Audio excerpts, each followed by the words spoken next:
Hello everyone. Title देखकर थोड़ा सा आपको लग रहा होगा सर ये क्या लिख दिया, ये कौन सी वीडियो आप शेयर करने बैठ गए। पढ़ना छोड़ दें साथियों। यहां पर हम बात कर रहे हैं no exam no interview, Bihar में सीधे डीएसपी और एसडीओ बनने का मौका। एक्चुअली हुआ क्या है दोस्तों, जरा ध्यान से समझें। अब बिहार में अगर मैं आपसे स्टेटमेंट दूं कि किसी भी परीक्षा और इंटरव्यू के बिना आप बिहार में डीएसपी बन सकते हैं, एसडीओ बन सकते हैं और किसी अन्य सरकारी विभाग में नौकरी पा सकते हैं, तो क्या वाकई में ऐसा हो रहा है? यस। लेकिन साथियों ये हो रहा है किसके लिए? खेलोगे कूदोगे तो बनोगे नवाब। मतलब बिहार सरकार दोस्तों प्रदेश के जो धुरंधर खिलाड़ी हैं उनके लिए सरकारी नौकरी का सुनहरा मौका लेकर आई है। बेसिकली इसमें एक स्कीम लाई गई है, एक तरीके से मेडल लाओ नौकरी पाओ योजना के तहत जो भी राष्ट्रीय और अंतर्राष्ट्रीय स्तर पर बिहार राज्य का नाम रोशन करेंगे उनको सीधी नियुक्ति उनको मिल रही है। उन लोगों के लिए नियुक्ति है जो खिलाड़ी हैं हमारे। इसलिए आपने सुना होगा, पढ़ोगे लिखोगे तो बनोगे नवाब, खेलोगे कूदोगे तो बनोगे। और अब आज उल्टी कहावत आपको देखने को मिल रही है। उल्टी का मतलब ये नहीं, देखो हर चीज आप याद रखें, हर चीज जो भी आदमी काम कर रहा है इस दुनिया में वो सब इंपॉर्टेंट है। खिलाड़ी भी दोस्तों दिन रात प्रतिदिन मेहनत करते हैं, तो उनके लिए अगर ये किया भी जा रहा है तो बहुत ही एक अच्छा कदम यहां पर देखने को मिलेगा। अब इसके लिए ऑनलाइन आवेदन मांगे गए हैं और इसकी जो अंतिम तिथि है वो 5 दिसंबर आपको देखने को मिलेगी।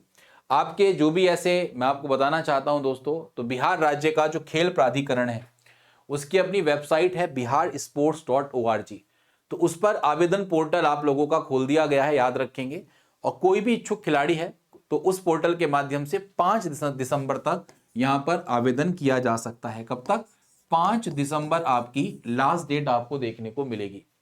और ये जो प्रक्रिया है वो बिहार के जो उत्कृष्ट खिलाड़ी हैं, जो बेहतरीन खिलाड़ी हैं, उनकी एक सीधी नियुक्ति नियमावली 2023 के तहत ये शुरू की गई है। ठीक है, तो यहां पे मैं बता देता हूं, यहां पर किसकी बात कर रहे हैं? सीधी यानी कि डायरेक्ट रिक्रूटमेंट, और यहां पर नियमावली के तहत। और ये नियमावली कब की बात हम कर रहे हैं? तो ये मैं नियमावली की बात कर रहा हूं वर्ष 2023 की। ठीक है, इसके तहत यहां पर यह शुरुआत की गई है। तो खिलाड़ियों के लिए एक शानदार मौका दोस्तों आपको देखने को मिलेगा। तो आप सिंपल तरीके से आवेदन कर सकते हैं, जैसे कि मैंने आपको बताया। आप बिहार इसकी जो आधिकारिक वेबसाइट है राज्य खेल प्राधिकरण की, उस पर जाएं, अपना पोर्टल पर आवेदन करें। ठीक है, इसके अलावा यहां पर एक बात ध्यान रखें, योजना का नाम जरूर याद रखेंगे, मेडल लाओ और नौकरी पाओ योजना के तहत ये सरकारी नौकरी आपको देखने को मिलेगी। कुछ लोग यहां पर याद रखें, आयु सीमा की बात करें, एज लिमिट की, तो सबसे पहले तो याद रखें ये योजना जो है वो बिहार के मूल निवासियों के लिए है।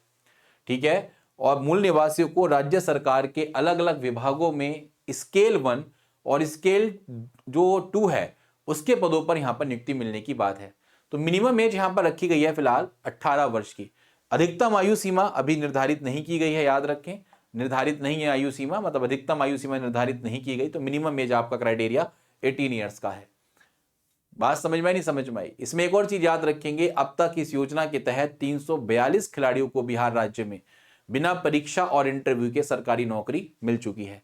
और इसमें एक खास बात यह है कि इसमें खिलाड़ियों को एसडीओ और डीएसपी बनने का भी मौका मिल रहा है। तो 2023-24 में इस योजना के तहत अगर हम डेटा देखें तो 2023-2024 में लगभग 71 खिलाड़ियों को दोस्तों सरकारी नौकरी मिली है। तो न्यूज ये थी दोस्तों कुछ। तो बिहार सरकार खिलाड़ियों को लेकर प्रोत्साहित कर रही है। अब एक स्टेटमेंट मैं आपसे जानना चाहता हूं, क्या क्या जो खिलाड़ी हैं, क्या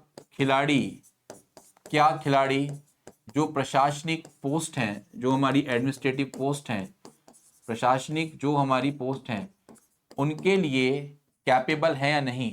इसका आंसर आप मुझे कमेंट सेक्शन में करेंगे। ठीक है, या आप आंसर करेंगे क्या खिलाड़ियों को प्रशासनिक पोस्ट पर ऐसे सीधी नियुक्ति देना एक सही कदम है या गलत कदम है? कमेंट सेक्शन में आपके क्या विचार हैं उसको जरूर लिखने की कोशिश करें। धन्यवाद। Thank you so much guys. Thank you.